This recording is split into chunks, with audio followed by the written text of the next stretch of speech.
We just told you about Jim Devine. He's a Democratic strategist in New Jersey who tweeted with Hunt Republicans and Hunt Republican Congressman hashtags. Are these violent words and deeds on the left getting the attention they deserve? We're joined now by John Daniel Davidson. He's a senior correspondent for The Federalist. Thank you so much for being here. Earlier today, you wrote a piece in which one of the things you start off by saying is that left-wing student activism is beginning to creep off campus and into mainstream life. What has been that trajectory, and where do you think it's going? Well, I think that we've seen a gradual escalation in left-wing rhetoric, but also left-wing violence, right? It starts on campus, and most things that start on campus end up in, mainstream public life. And for anybody who cares to do the research, going back over the past year and a half, there are dozens of incidences of political violence specifically against Trump supporters and Republicans by progressive Democratic activists. So, political violence at some level is something that some on the left are comfortable with.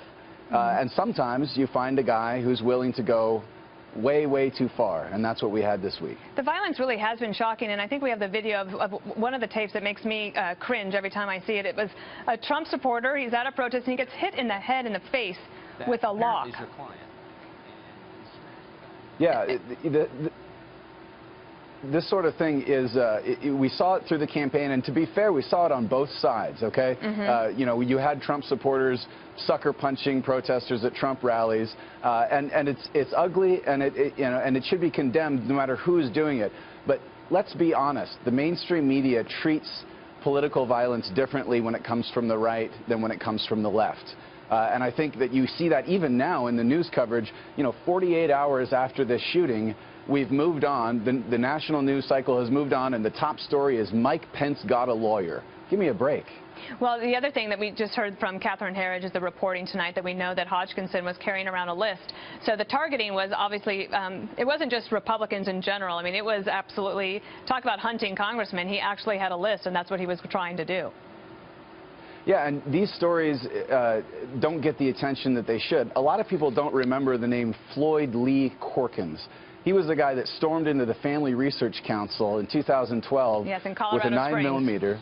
That's right. And he was intent on shooting as many people there as he could. And a heroic security guard stopped him, was wounded in the process. But this guy confessed that he got the idea. He was inspired by the Southern Poverty Law Center's hate map. The Southern Poverty Law Center is considered by the mainstream media and people in D.C. as a respectable organization that still has its hate map up today. You can pull it up online. So when we talk about political violence inspiring or political rhetoric inspiring violence, we don't see the same kind of coverage when it comes from the left as when it comes from the right. Last night on The Five, Greg Gutfeld walked through a list of several of the incidences that, as you write about also in your article today.